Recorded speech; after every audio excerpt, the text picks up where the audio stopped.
Thank you all for coming. For those of you who don't know why you're here to hear about the future of trade governance. Is the best defense a good offense, which is a title we came up with probably too far ahead of time to actually reflect what we're going to be talking about. But nonetheless, it got you into the room. I'm sure it's going to be an interesting session given the panelists. We're going to start with some, I was going to say welcoming remarks by Andreas, but... Thank you very much, Bernard. Last session of the day. Hopefully you had good discussions, maybe sometimes almost too good. That's the reason why we are late. But I hope that you found the physical and mental strength to kind of reach another 1.5 hours almost on our panel, The Future of Trade Governance. As Bernard was saying, we give the title, The Best Defense is a Good Offense. And indeed, I was told to use the word Trump and Brexit so as to raise the attention of you guys. It's not since Trump and Brexit, even before, that trade has been on the defensive. And in a survey, that's Global Economic Dynamics team at Bertelsmann Stiftung in Germany, conducted a survey in early 2016 on the attitudes towards trade, and we found positive opinions on trade collapsing from up to 88% down to 56% in a short period of time. And this is an astonishing kind of decline of approval for a country which is so dependent on international trade as Germany is. So this convinced us that something new needed to be done in order to kind of renew the appeal of trade. And to stay in the same picture, a new offensive was needed from our point of view, new approach. And if so many people doubt the benefits of trade, maybe something in the mechanics is wrong, is not working exactly as it should. And we, as the Bertelsmann Stiftung, see ourselves not just as a think tank, but even more so as a facilitator of exchange and collaboration. And for that reason, for us, it was only logical to put together clever thinkers and experienced practitioners from throughout the world in order to reflect on the future of global trade governance. It was also clear to us from the beginning that the multilateral trading system as the WTO should be central to these reflections, despite regional and plurilateral things apparently are on the rise. We think it should be central to these reflections, since only the strengthening of this trading framework could reach all participants of worldwide trade. And there is a number of questions coming along with that. Where can the functioning of the multilateral trading system be improved so it delivers better results? How can deadlocks be overcome in mutual interest?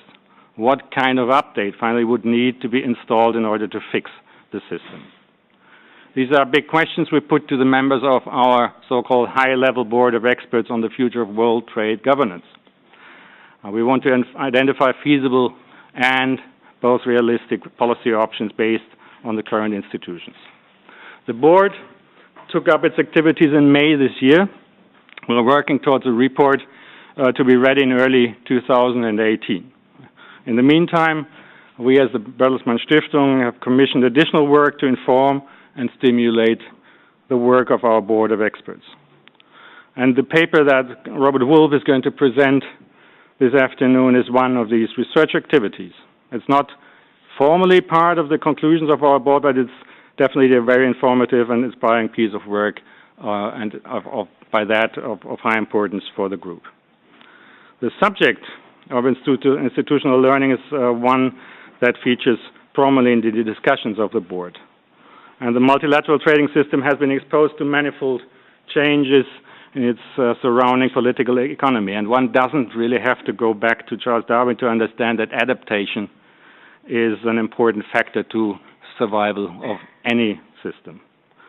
So institutional learning is a prerequisite for the flourishing of the world trading system as a whole and the WTO in particular. I'm looking forward now to the thoughts of Robert Wolfe and our other panelists on the subject, who will be introduced by Professor Bernard Hoekman. Most of you will know him, Director of the Global Governance Program at the European University Institute in Florence.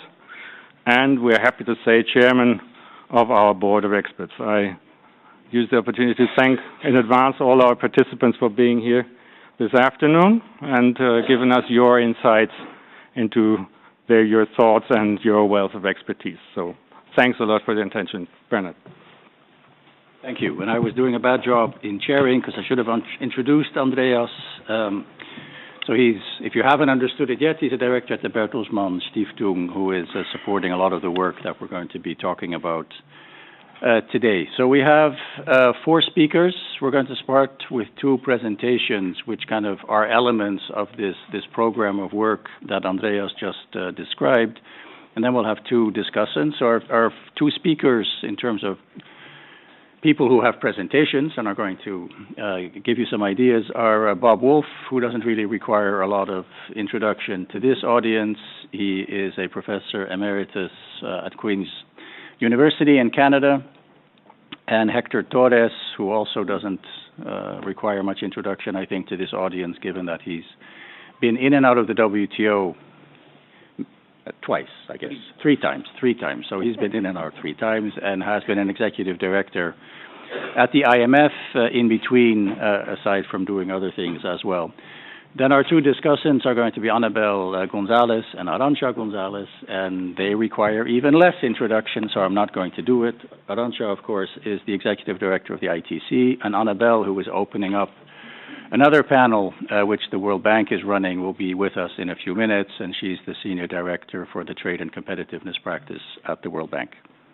Bob. Thank you, and thank you all for coming. My task is to talk about institutional learning. And the reason that we want to talk about it is because WTO has a problem, and everybody in this room knows what the problems are.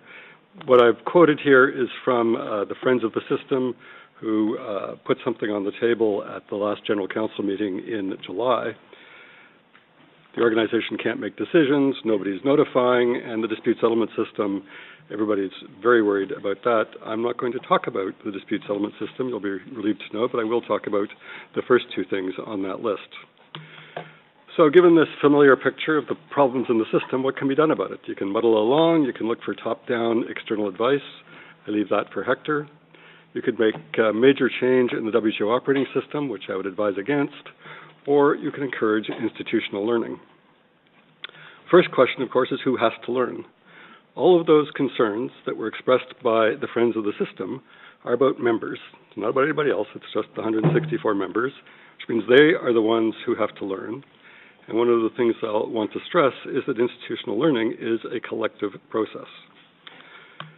Simple learning is fairly straightforward. It's how every negotiation starts. You sort of know what you think your own interests are, but you need information about the interests of your colleagues.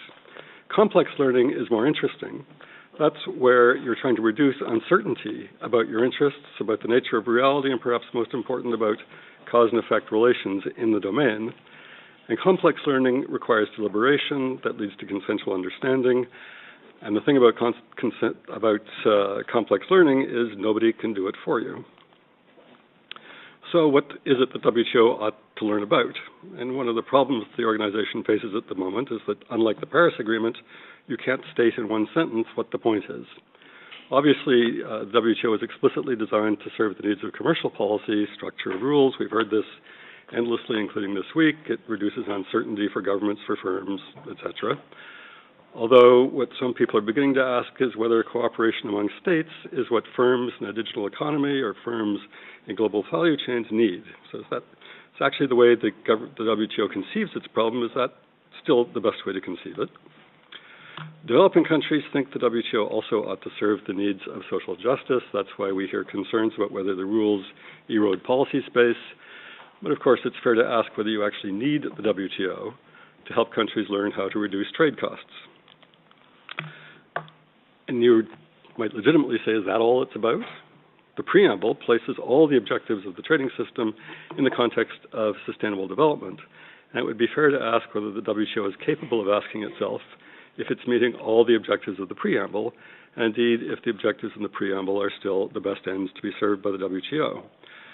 Those are a lot of big questions, and we're in an organization where the political will to find compromises and to forge consensus is lacking. So the question is whether complex learning on these questions is possible. Well, the first way of answering the question of whether complex learning about the nature of cause and effect relations in those three areas that I talked about, is that possible, begins with noting that it seems pretty hard for 164 members to talk to each other at the moment. You all know how this works. There's formal meetings where everybody goes over to the council room and 164 members are there. The real work is done in informal meetings, but still with 164 members, it's pretty chaotic. So there's three sorts of clubs that try to coordinate the positions of members. Economists will be confused by my use of clubs. You can call them coalitions if you want. There's common characteristic clubs who are organized by region or level of development.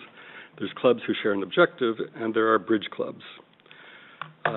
Those of you who followed the agriculture negotiations will be familiar with this chart that simply tries to show who all the clubs or coalitions were. Hasn't worked so well so far. Vertical or sector clubs are better for blocking than for building consensus. They were okay for putting initial proposals on the table, not so good for getting to a resolution. Horizontal or bridge clubs are also not working very well, whatever core configuration has been tried, and that there's been an endless variation of quads, of G5s, G6s, G7s, breakfast clubs. None of them is working very well. 40 delegations are getting together in Marrakesh next month to see what they can do to make progress on the WTO's agenda. I'm dubious that that is going to work, but it would be wonderful if it did. The bottom line on this first issue of decision-making is there is no procedural fix for decision-making. You can change the table any way you want to. That doesn't change power relations, and it doesn't change the substance of disagreement. So I have no actual solution to offer on improving decision-making. So the question is, where could WTO move from defense to offense, taking the title that was put on this panel? And of course, the debate about notification obligations has become tiresome. Some countries do not like to be told that they should assume the burden of notifying. They think they're notifying only to please other trading partners. They don't see the point. So maybe reframing the debate about notification and monitoring might make institutional learning possible. If you look at the academic literature on what international organizations are for, and this would certainly apply to the WTO, transparency is one of the most important things any organization does. International organizations are producers and aggregators of information. The relevance of any such organization is largely dependent on the quality of the information that's collected, that's produced, that's disseminated. Hence, learning in an international organization should start by assessing how well they're doing on information. So questions the WTO could ask about information, for example. Is the information useful for analysis of those three sets of objectives identified at the outset? Does the information help economic actors navigate an increasingly complex trading system? Does the information support the disciplines or indeed contribute to disciplines in itself?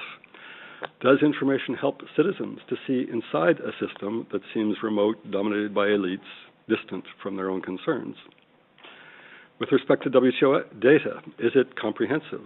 Is it of high quality? Does it track emerging issues? Is there enough WTO data, for example, on the digital economy?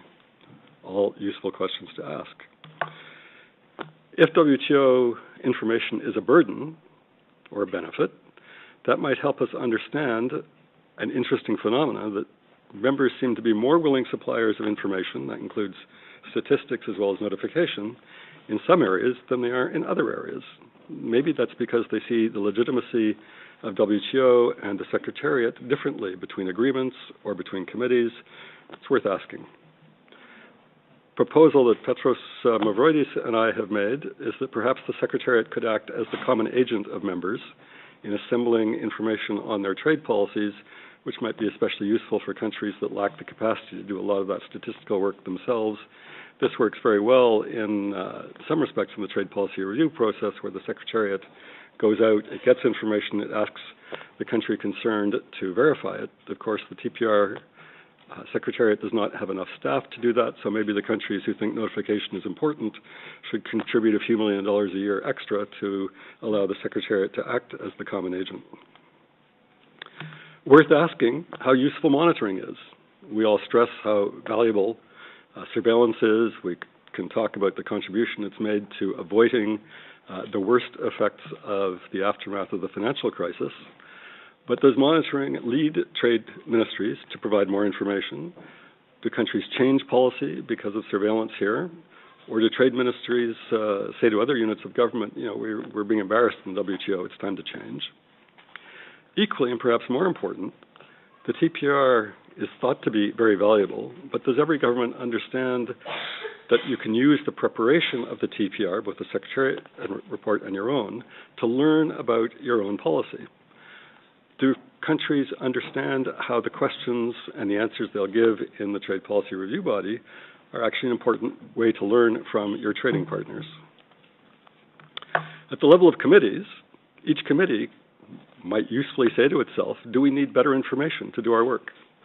Do we need better databases of questions and answers asked in the committee, databases that might talk to databases maintained by other committees so that, given how fluid definitions of products and rules can be, that you can follow issues between committees? E-ping, I'm sure most people in the room know about. If you don't, you should. The new device for pushing out notifications of new standards. Could it be relevant more broadly as a way to push out to interested firms information that's being generated by the WTO? And are there ways to make e-ping into a more interactive tool? Along a similar vein, the TPT and the SPS committees have periodic reviews of the agreements and their functioning. Could other committees start doing that? Would that be a useful way for committees to learn? So what's the way forward? Complex learning has to engage everybody in the process. It's about members, and it's about all members, and that means, among other things, that there has to be a place in the House where the discussion can take place. There have been many reports commissioned on the WTO over the years. The Sutherland report, for example, was commissioned by a Director General. Eminent people wrote the report. What's most important here, whatever you think about that report, when it landed, there was nowhere in the WTO to talk about it. So, question for me today is, how do you kickstart a bottom-up process of reflection, or call it self-assessment, of WTO information that would engage all members? Well, there's a couple of possibilities that I've identified. You could have a systematic assessment of the information available to each committee, asking some of the questions that I put forward. Maybe that could be jump-started by the General Counsel, creating an ad hoc committee to think about how such a process ought to work, and maybe to follow the process horizontally across the organization as it happened.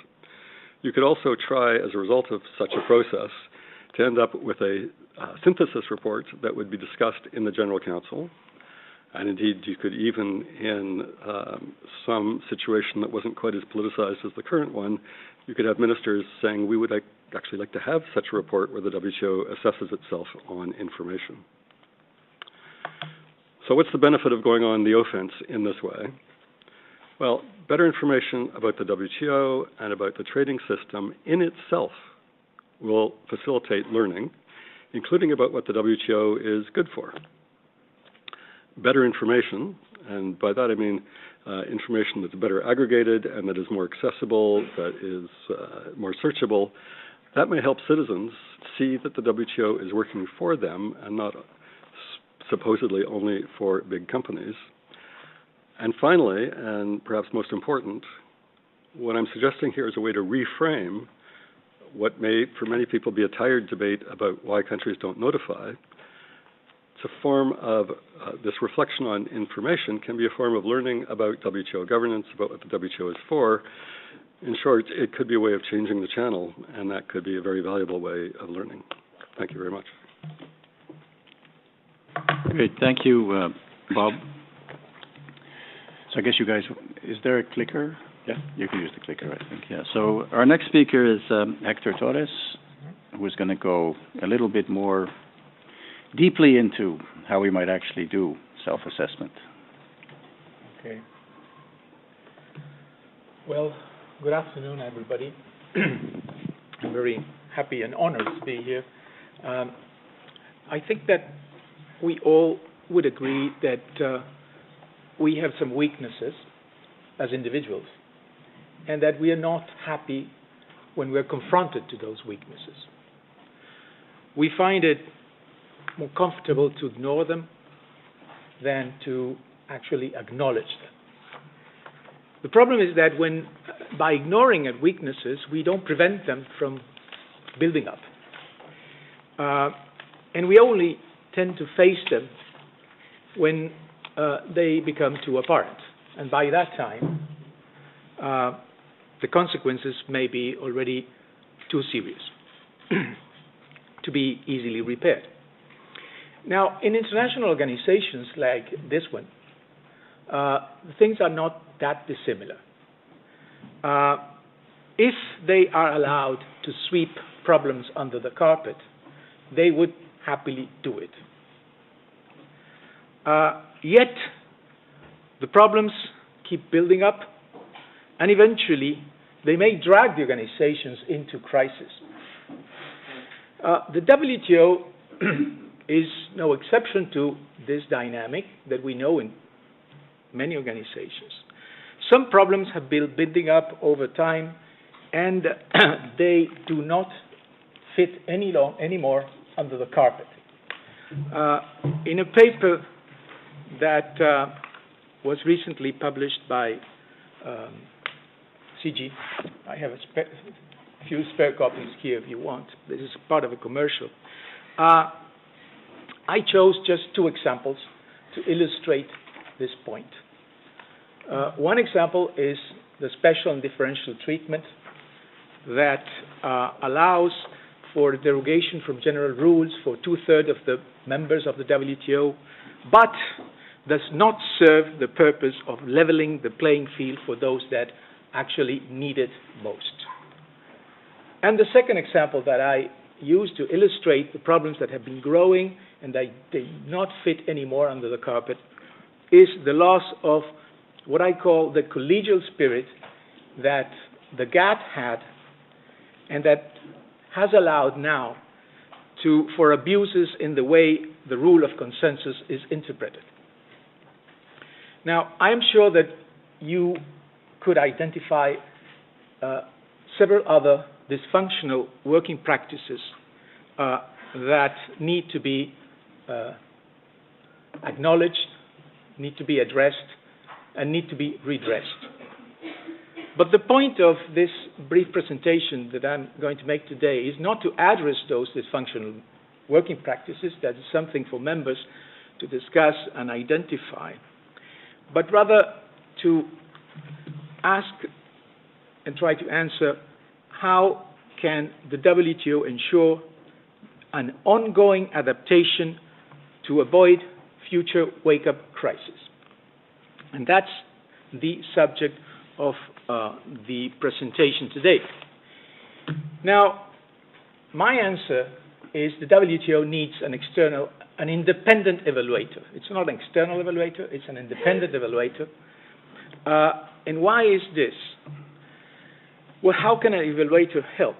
Well, as just noted, institutions like this one, but others as well, are allergic to changes. If they are allowed, they would avoid them.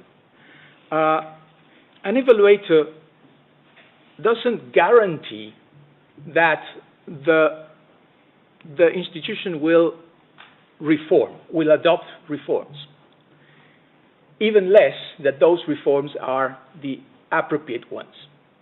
But what it guarantees is that there will be no chance to ignore the problems and grow indulgent to poor performance. Because they wire reform into the normal functioning of institutions. And I'm having in mind the example of the Independent Evaluation Office at the IMF.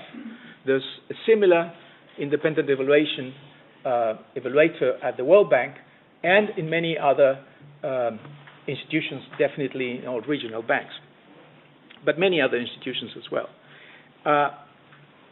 Now, it is not attractive to pay somebody to be criticized.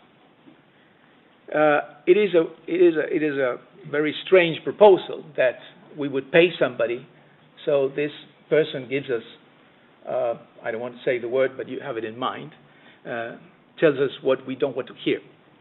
However, paying somebody to be criticized is cheaper than wake-up crisis. Moreover, it spares reformers, from using their political capital, because it's the whistleblower that will say the nasty things that nobody wants to hear.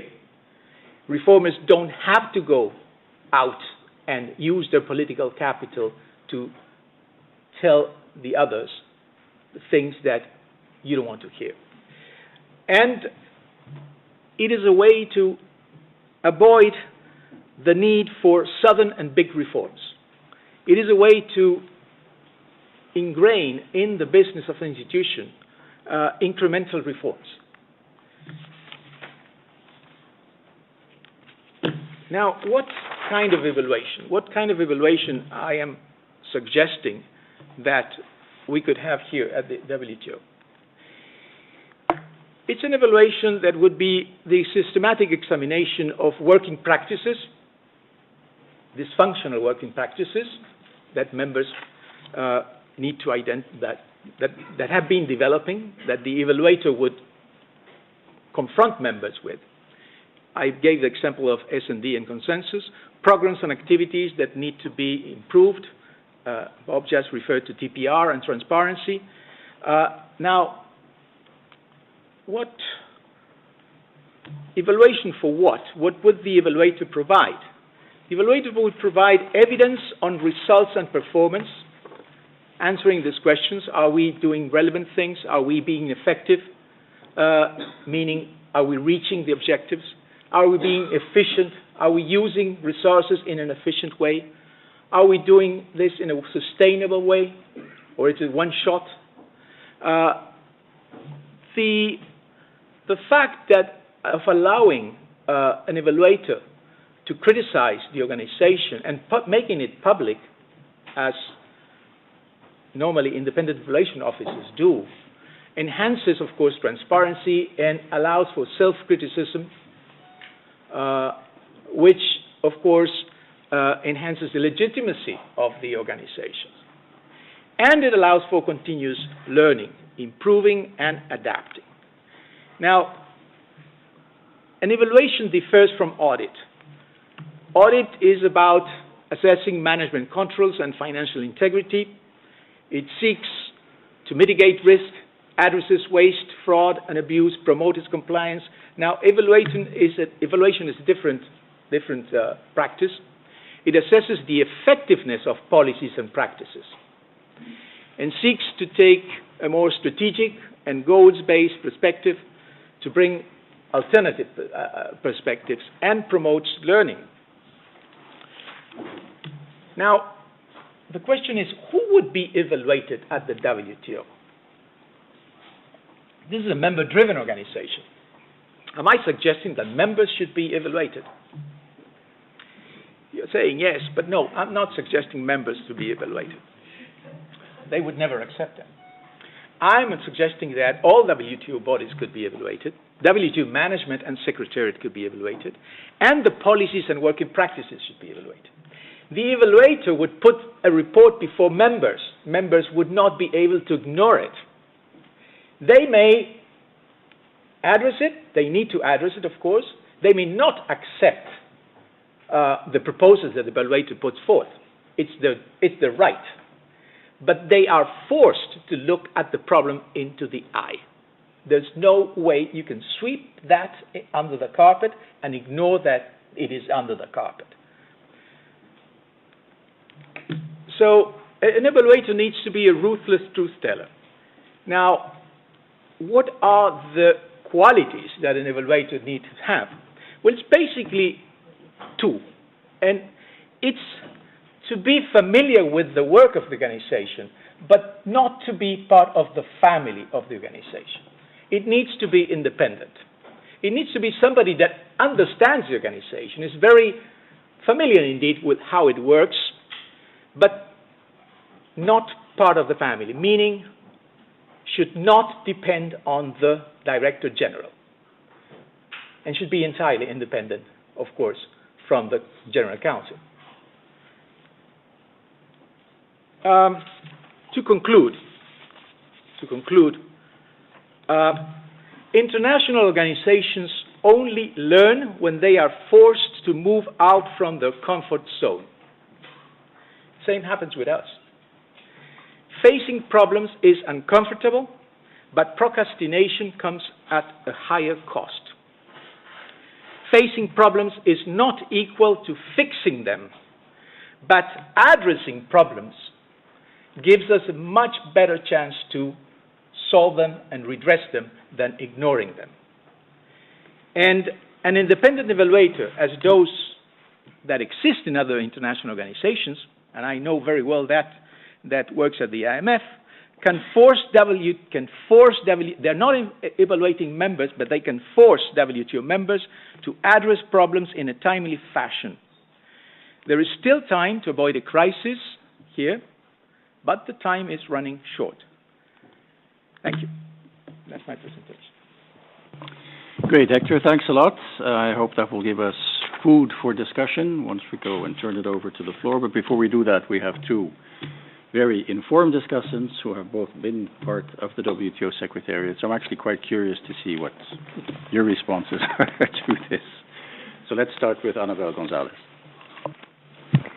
Thank you, Bernard. Thank you for having me here. And the best defense is a good offense. I cannot agree more. And thank you to Robert and to Hector for putting forward some very innovative and interesting ideas. In my remarks, I think I would like to take a bit of a different direction and look more on how trade cooperation can move forward, exploiting the flexibilities that are already embedded in the system. And I want to do this because I do think that these two approaches complement each other. The future of global trade governance depends on the short-term ability of the current system to make progress and deliver. And it's also on its long-term capacity to adapt to the new economic and political conditions and change, which I think is what both Robert and Hector have presented here.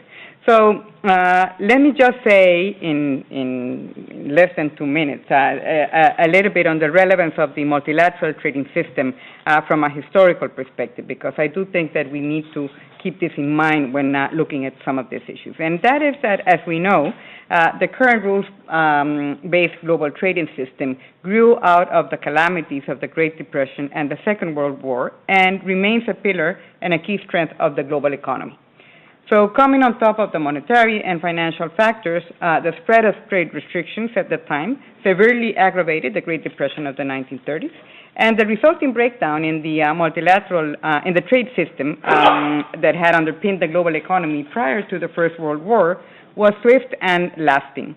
A return to the pre-Depression levels of trade openness followed only after decades of tariff reductions under the GATT system, which was established in 1948 to supplement or to complement the International Monetary Fund and the World Bank. So that system, if we look at it again from a historical perspective, has been highly effective in reducing trade barriers, bringing more countries under common trade rules, expanding those rules to cover more of global trade, and securing the transparency of trade policy and the enforcement of trade rules. And in particular, the enforcement of trade rules was strengthened significantly with the establishment in 1995 of the WTO and its more powerful dispute settlement mechanism. So I think that this is important to bear in mind when thinking about these issues today. Because at the present juncture, stronger rules-based trade integration is critical to share trade benefits more widely, which is part of the discussion that we're having in the world today, in terms of more and better jobs, and to drive broad-based global growth. With respect to trade policies, this basically begins by avoiding increases in trade restrictions, subsidies, and other trade distortions, and rolling back those that have been introduced since the global financial crisis as documented in the periodic WTO monitoring reports. Now, further opening to trade would enhance productivity and raise incomes. And progress in traditional areas like agriculture is important, and of course this is something that we know well in this House. And opening new areas like services and digital trade can make particularly large contributions to global economic growth. So this can be done with greater use of recent institutional innovations to re-energize trade integration at the global level and through deeper regional integration. So first, let me say a word on regional trade agreements, because I do think that they can bring important benefits, including by leading the way on certain frontier issues and by expanding, for example, WTO obligations and commitments. They can also establish useful rulemaking precedents for action at the global level, and they serve to reinforce countries' willingness and resolve to advance reforms in areas of common interest. So recent data that we have at the World Bank in a new database on preferential trade agreements basically shows that these agreements are deepening, including issues in areas like investment or competition and others, and that, importantly, these deep agreements have a public good element to them, in that many of their provisions are de facto non-discriminatory. So regional trade agreements complement rather than substitute the multilateral integration, and this process should continue to move in tandem. Now, the quasi-universality of the WTO implies that this institution is central to the future of global trade governance, but that the greater complexity in the trade policy landscape has raised challenges in negotiations. As we know, the Uruguay round that concluded in 1994 required that all issues be considered as part of a single undertaking to which all members would agree. And not only did the agenda become increasingly complex as the number of subjects, countries, and trade-offs expanded, but linkages meant also that the most difficult issues often slowed or blocked progress on the easier and doable ones. So recent advances show the value of global approaches and the adaptability of the WTO negotiating system to new challenges, such as through continuous and more narrowly focused negotiations. You know, the WTO was, of course, created in part to facilitate the flow of agreements of all kinds. And recent advances, for example, in the Bali and Nairobi ministerials, involved smaller packages of issues, where the range of subjects covered was narrower and a convergence of interest was possible, and members had a shared stake in reaching agreement. So the TFA, the ITA, and the decision on eliminating agricultural subsidies, I think, offer important lessons for negotiations in other areas. Now, advances have also taken place through engagement with a more limited membership or plurilateral negotiations, as well as universal ones.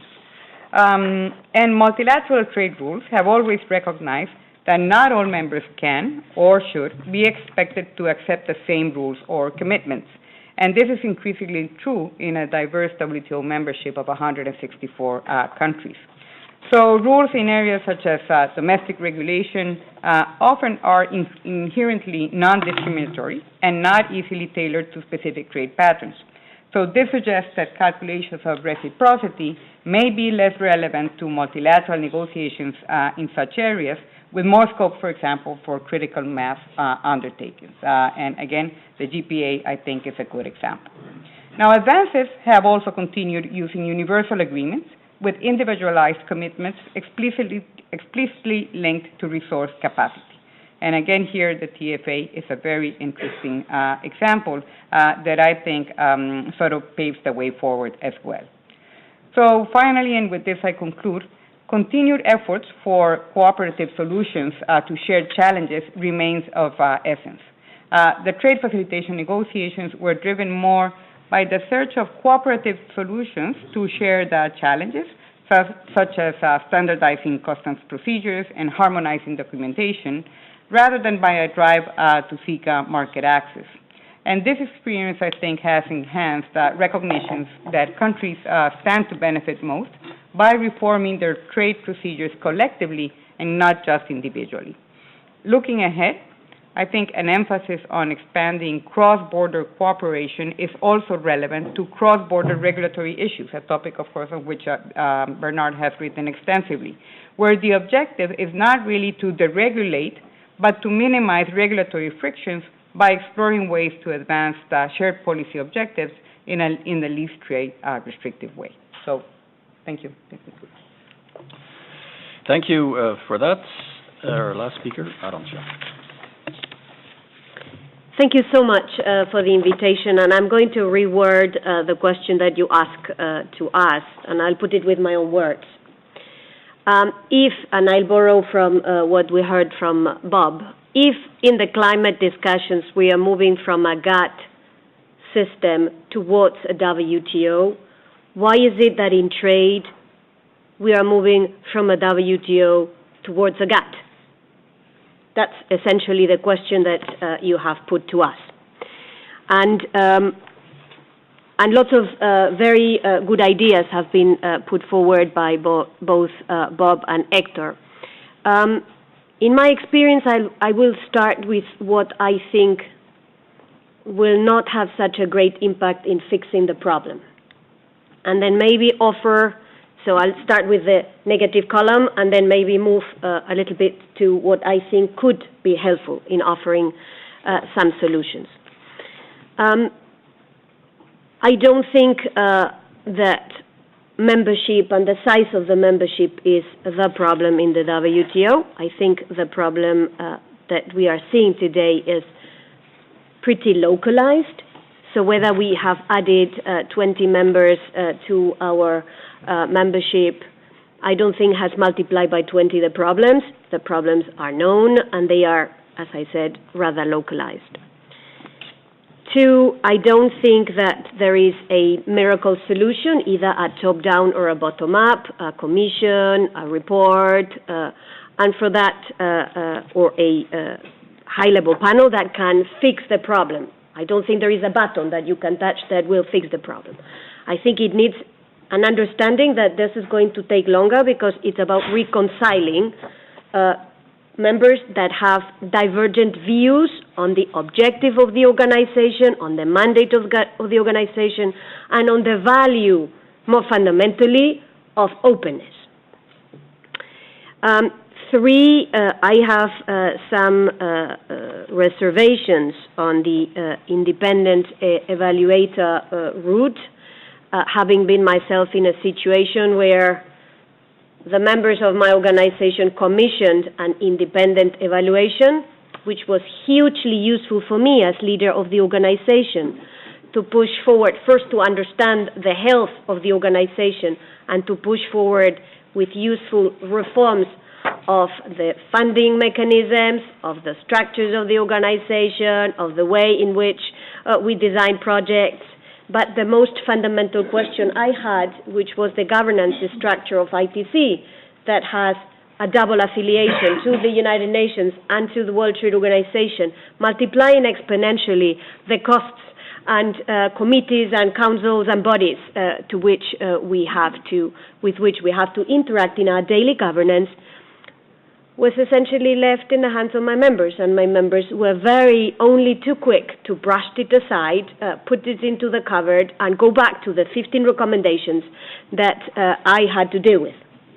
So, for what is worth, I just share with you my own experience with this independent evaluation. Again, knowing that it was hugely useful for me as manager of the organization, not so useful to the real issue that we had, which was, again, about governance. Three areas where I think we have to invest to keep the WTO strongly anchored to keep the trading system, the global trading system, strongly anchored in a WTO system and not have it moved back to a GATT system, which in my view would be a huge regression, not only from a governance point of view, but from a very practical management of trade and economic interrelations between our economies. One, as I said, we have to go back to basics and rebuild the consensus about what the World Trade Organization is about. And this begs the question of what international trade is about. So, in my view, it's going back to the preamble of the WTO agreement, which says it all very clearly, but we, in my view, have forgotten to reread, or we are selectively reading or selectively quoting. The WTO is about leveling the playing field, but with a view to a very long list of other objectives that we want to achieve through leveling the playing field. Now, WTO does the level playing field, but it requires a number of other ingredients to achieve these very good objectives in the preamble that we are not inputting into the trade equation. Two is what I call the too much success can kill you syndrome of WTO, which is the fact that it has a very effective dispute settlement. It's the only international organization, the only area of international governance where there is such a strong enforcement mechanism, which is great to improve predictability and transparency, but which has created many problems for the WTO, starting with an attraction of a multitude of issues to the WTO that maybe don't belong in regulatory terms to the WTO, and two, that has led some who use this dispute settlement but who have not won all the time to feel that they are too constrained by the system. And in my view, on this part, we have to also go back to rebuilding a bit of consensus over the dispute settlement and who are the real beneficiaries of this dispute settlement, and invite those real beneficiaries of the dispute settlement to maybe speak up a little bit more and tell us a little bit more why it matters to them. And this is business. And this is not just big business, it's business of all sizes. We tend to forget that more than 99% of this business that benefits from the stability of the system is in reality small and medium enterprises. We need to bring into this discussion parliamentarians, and we need to bring into this discussion a bit of consumers, given that at the end of the day, they will benefit, they do benefit tremendously from the stability offered from this dispute settlement. Third, and there I concur very much with both Hector, Bob, and also with Anabel, we have to be able to use better the spaces that exist in the WTO to promote learning, to share best practices, to explore without prejudice issues that really matter today, but that we seem to be incapable of discussing in the confines of this organization. And this very much relates to regulatory matters. This very much relates to behind the border. This, spans the whole spectrum of areas that matter to level the playing field in the 21st century. And there is a space that, in my view, can be used that is not sufficiently used today. So it would be more of an invitation to be able to use this space. There is, for example, a great space for discussing coherence with the bank and the fund and the WTO, but there is no space to discuss coherence with other international organizations around the table. But we have the Sustainable Development Goals that naturally bring the environmental community closer, that have to bring a lot of other constituencies that are part of the success of trade opening and leveling the trade playing field. We have to bring the private sector and we have to bring civil society. All of this can be done without a review of the committees, the councils, the mandates, and the treaties of the WTO. It just requires a bit more of use of this space that, in my view, is fantastic. Fourth and final, very much like the idea that Bob brought to the table, which is the area of information. To me, it's not just, must be someone is annoyed by what I've said already. To me, it's not just about information, it's about intelligence. So what matters is aggregating the information that sits in many parts of WTO, but also beyond WTO, that sits in UNCTAD, that sits in the World Bank, that sits in ITC, adding this together in the world in which we live. It's called big data. It's intelligence that can be helpful to economic operators that are looking to exploit the opportunities offered by international trade. This is why we have embarked in the idea of an SME trade help desk that we hope to unveil during the ministerial conference in Buenos Aires, to bring to all members of the WTO why it matters that the notifications are good, they are on time, and that they are complete. Because if they do, their operators will be able to understand better the opportunities they have and where they have them. Now, we are doing this together with WTO and UNCTAD, and I hope we will also connect the data that sits in other organizations like the bank. We're also in discussions with the Inter-American Development Bank, but it's not data. It's transforming this data into intelligence. This is what businesses would then push members to comply with their notification obligations when they see that it helps them. So some ideas in response to what I heard, and obviously looking forward to the discussion. Okay, thanks for that. I think we have broad agreement, but we also clearly have some disagreements here at the table in terms of how we actually go about increasing the effectiveness and legitimacy of the organization through mechanisms to actually encourage learning through a transparent process of self-assessment. So I am very happy that we actually have time to have a discussion, and I'm sure that many people will have a view on these things. So let me open the floor. Please go ahead. Thank you very much. I have a few questions.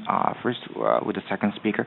Maybe if you could introduce yourselves as you ask questions. I'm Kenji Takami. I work at one of the IFIs. You mentioned that independent evaluation should be independent from not only Director General but also from General Counsel. And that model seems to be slightly different from other IFI generally tends to have. So can you possibly elaborate what is the sort of different point between WTO's model, possible model, and IFI's existing model? And second question actually goes to the first speaker too. I heard TPR, and then again in comparison with IFI's practice, at the front, article for consultation tends to have some assessment and even prescriptions of member countries' policies. And WTO's TPR tends to be focusing on enhancing transparency as required by the law, rather than sort of making any assessment or prescription. So I just wanted to know if there's any sort of way for adjustment towards sort of IFI's model or IMF model. Thank you. Okay, we'll take a bunch of questions and then I'll come back to the panel. So, Hamid. Thank you, Bernard, and thank you to the wonderful panel. Excellent analysis. I have a question. I like very much what was said about two particular challenges, consensus and S&D, because I think they are the source of major difficulties. But I look at the situation in the WTO and I see what I would call a trilemma, not a dilemma. The first is leadership deficit among governments. The kind of leadership that we have seen over the past 70 years sort of shifted, and there hasn't been an alternative leadership formula that emerged between the players who care about the system. The second is the increasing complexity of the trade issues that have come to the forefront, particularly with digital economy related issues, but also as trade takes a more complex form and we see innovative business models, we see actually issues that cut deeper into regulatory systems. And that raises questions about how to deal with them. And then the third also, which is another challenge that goes back to governments. I'm being slightly politically incorrect because I'm on my way out, as you know. So I can, and what I say doesn't matter anyway. But we see also an increasing diversity of trade policy ideologies, which is affecting the leadership problem, but also informs very much the way we proceed. And that brings me back to the consensus question. I'm not suggesting, of course, in any way that changing the consensus rule of the WTO actually is a good idea, but what I'm saying is maybe, and I would like your views on this, maybe we don't need to take consensus decisions on everything. There are things that can be done without consensus. There are negotiations that can be initiated without consensus. We've done ITA 1, ITA 2 without consensus. Plurilateral negotiations actually is the only form of negotiations that we have seen in the past 70 years, with only two exceptions, the WTO itself and the Trade Facilitation Agreement. But every negotiation that has been launched, conducted, and concluded was actually done plurilaterally. So that brings us back to the consensus point. The other comment that relates to S&D, which is also might be politically incorrect, is developing countries are not a homogeneous group. The old model of special and differential treatment that was created in the 60s, when we were drafting the GATS in the early 90s, we realized, and Bernard, you part of that party, we realized then that the concept of S&D would not actually carry us forward. And that's why, for services, it was replaced by a different concept, which is flexibility for individual developing countries, which actually led us to change the architecture of the treaty to have articles and individual schedules that determine the extent to which each country adheres. And then flexibility became customized. Now, we were talking about institutional learning, but I wonder about institutional unlearning, because we seem to have actually jettisoned some of the tools that have been developed over decades. And now we come now in a situation where we say, okay, there is a way forward. Whether it's about discussing things, we started a dialogue on investment facilitation, which was not agreed by consensus, or whether it's about initiating negotiations on a plurilateral basis. Now, I think the main difficulty that this organization has been facing over the past few years is the sort of almost breakdown in the negotiating function, which is now filtering into pressure on the dispute settlement function. This is like any legal system. You have a legislative, you have a judiciary. You know, the judiciary cannot continue to solve new problems if the legislative, which is a negotiating function, is not really producing the kind of solutions that would face new problems. So could we look at how we make decisions and how we proceed forward with discussions and negotiations using what Peter Sutherland and his group have suggested, and they called it the variable geometry way of operating the system. Just a couple of thoughts for the panel to reflect on. Thank you. Thanks a lot. Here at the front we have Martin Pinheiro from Argentina. Is your microphone on? No. Yeah. Martin Pinheiro from Argentina. These are very, the presentations made very complex presentations, in the sense address very complex issues, and I'm going to oversimplify my small argument. Any organization is created because the founders agree on some objectives. From there, you create the structure, you create the decision-making processes, and the structure, decision-making processes, and the processes in itself.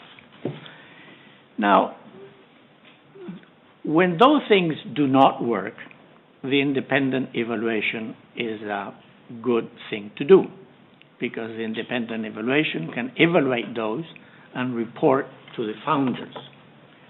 Now, there I think is where I disagree maybe in the diagnostic of the first two presentations, and I agree more with Arancha, in the sense of saying, is that really the problem? Is a problem of structure, functioning, and decision-making processes? Or the basic problem is that the founders now do not agree on the objectives and the purposes? Because if it is the latter, and I think it's the latter because the big transformations that we've had in the world and the new United States administration and the discovery that trade and globalization have left people out and the political pressures that implies, if the purpose is the problem, then the evaluation doesn't serve any purpose. And the solution to the problem is basically political. So that's the point. Do we agree in what is in the diagnosis of where we have a major problem? And if it is what I think it is, then it's a political problem and not, let's say, a bureaucratic problem, which is related to an independent evaluation. Good. Thank you. Very good point. Hannes. Hannes Schliemann of WTO Advisors. Fantastic stuff here today. I want to come back to this question of the evaluation of the members, and it ties in with what you just said. And you just gave me the hint, really. I do think that an evaluation of a system would have to look at the main drivers of the system and how they behave as in their function as elements of the system. As much as I think we have to start evaluating voters, we have to also evaluate members, I believe, precisely for the reasons that Arancha mentioned. But what does that mean? I think, obviously, I think that's the elephant in the room, and I think we talked about certain members going a little bit wild with their trade policy, perhaps. But obviously, members need help on that, and that's, I think, where the transparency function that Bob mentioned is absolutely key. And if you look at where this organization has been very successful in the past years, very quietly, then it's TBT committee, SPS committee, and everything like that. Fantastic work, problem solving, right, left, and center, every 3 months, really good work done. Nobody reports on it, but that's fine. This organization is very successful in certain things that it does, and one can build on that. But that's, of course, not the only thing. I think, in the end, I think the transparency will then hopefully serve the purpose to maybe marry the two questions. And marrying the two questions means if the founders find out today that they perhaps either they didn't agree on the purpose or they no longer agree on the purpose, then they need a lot of information in order to perhaps set that straight. And that's where Hamid, I think, has the key point. In the end, we need to start really talking about trade policy. And that's where it becomes really messy. Just before this panel, we had a panel on automation. And this morning, the World Trade Report was launched. And the shocking situation is that maybe all the things that we're doing today will not really matter that much tomorrow. So I think there's a lot of work to be done. But I think the fundamental story, it starts really with evaluating. And I think I totally agree with the question, what's the purpose of this whole thing? But I think there's a lot of thinking that is needed, and the transparency can help. Okay, so let's go back to the panel, and then if we have time, I'd like to go back to the floor. We started a bit late, so I think we have quite a bit of time left. So let's just move down the table. Bob? Well, thank you for these questions. Taking them in order, could the TPR be more like Article 4? I think that's tough in a member-driven organization. When the Secretariat gets too out front of the members, the Secretariat gets its fingers burned at a minimum. Of course, the Article 4 process in some respects is more confidential, as I understand it, than the TPR process, which does allow more scope to the Secretariat, or the staff, sorry. And the relationship between the staff and the members, I think, is quite different, particularly in the IMF.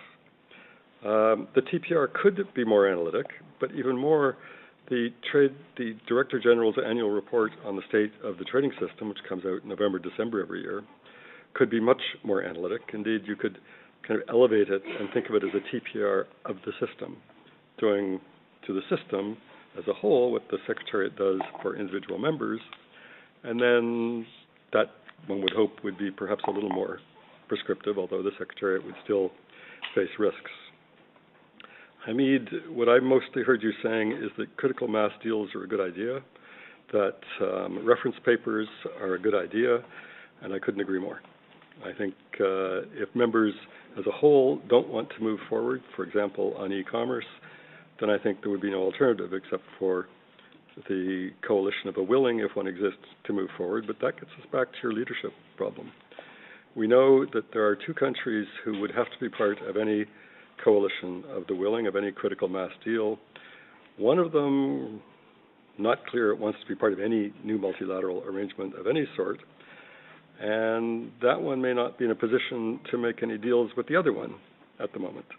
And not to beat around the bush any longer, until China and the United States are prepared to talk to each other and make commitments to each other, then I don't know that we get anywhere with critical mass or reference papers or anything else. And that really is one of the fundamental problems of the founders of the organization just not agreeing with each other. And there's no good cure for that. If the purpose is the problem, then yes, the solution is political, and all I've been trying to do with my proposal about fixing up the information or the transparency or having a conversation about that is that it is one of the fundamental things that the organization is for. And sometimes the best way to get past intractable disagreements is to change the channel and talk about something else for a while. And maybe you'll discover in talking about something else that you actually do share some objectives.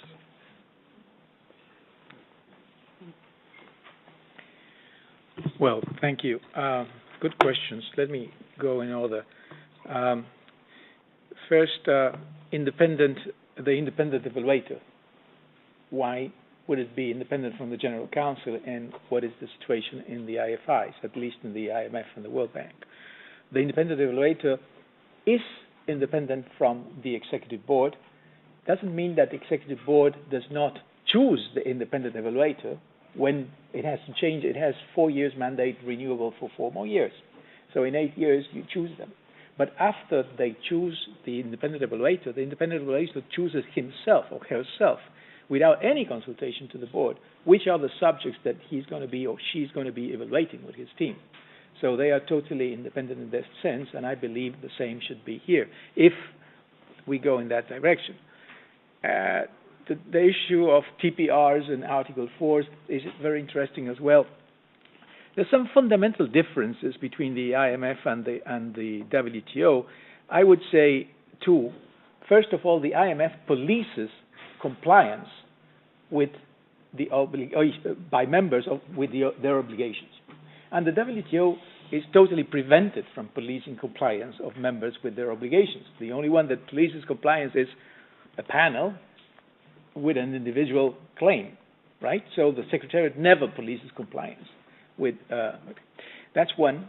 And the second one that is somehow derived from there is that the IMF staff is asked to provide policy advice, meaning it has to have an opinion, and it criticizes sometimes heavily, I would say. I experienced it myself.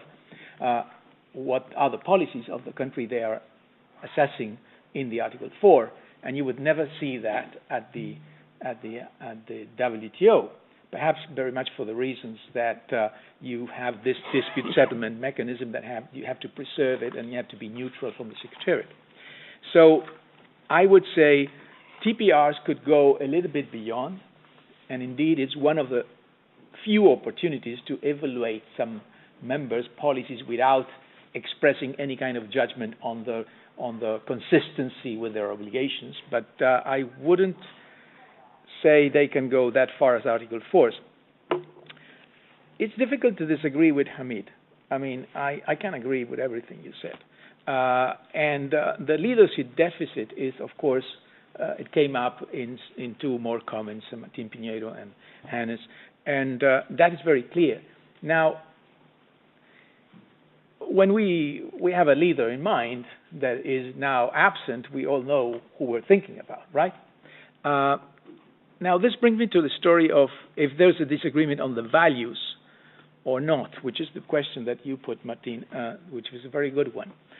It is difficult to discern from what we know from the Trump administration whether there is actually a disagreement with the original values here, or whether there is posturing. We still don't know. And we don't even know if the opinion within the administration is homogeneous or not.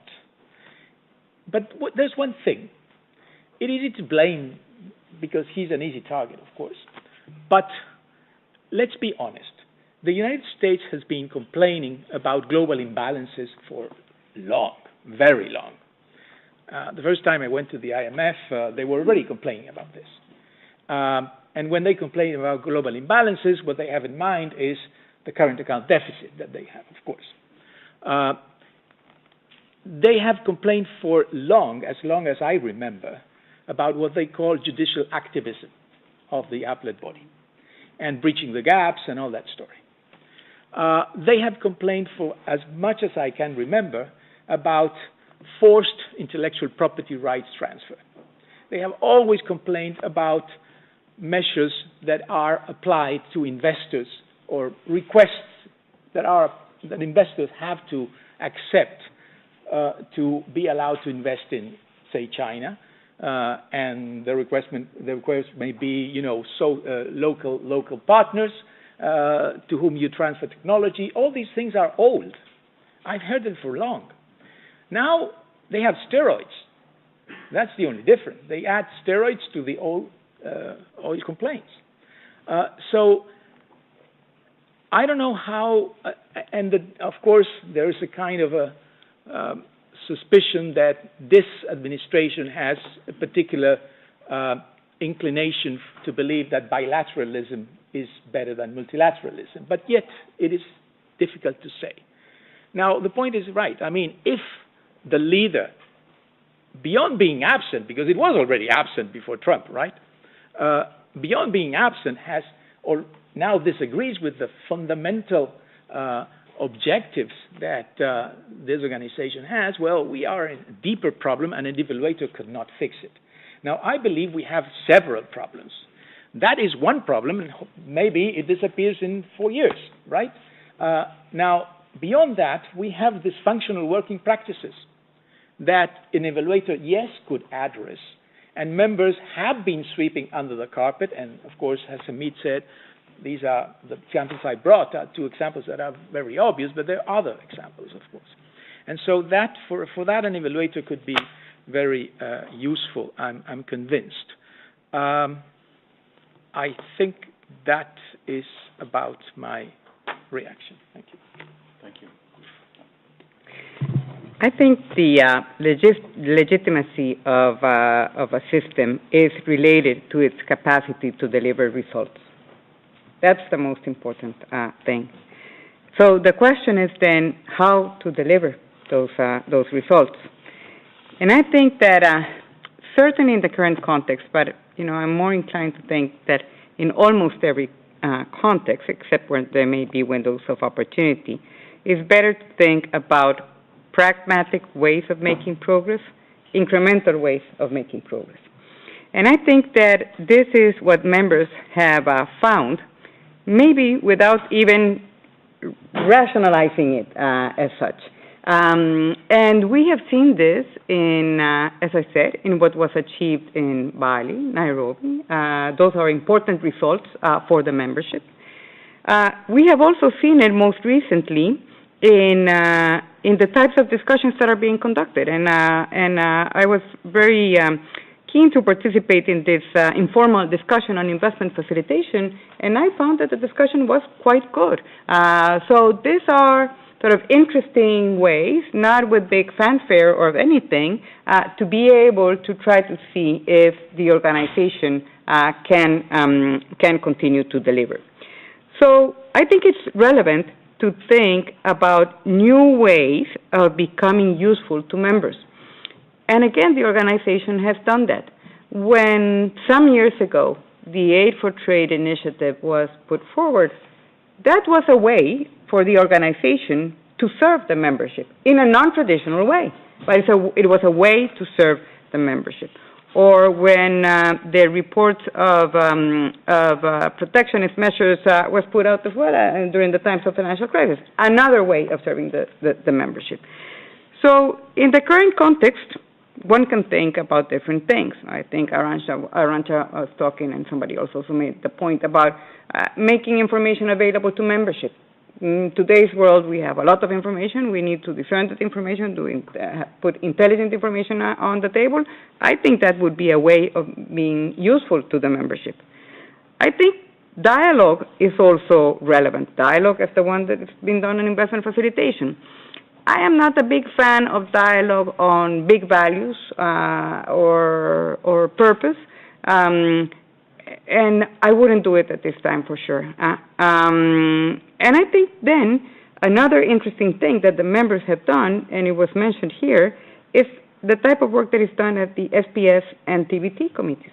I mean, it's real problem solving happening there. Exchange of dialogue, exchange of information. Can that be replicated in other parts of this house? I see that as very valuable. So, I think some of the ideas that I heard, I really think that they're very interesting. But I am not sure that we have the current environment that would allow for a good discussion around those things. So I would prefer to go back to not very sexy, not very big bang kind of things, but rather smaller things that basically make sure that the organization delivers value to the members.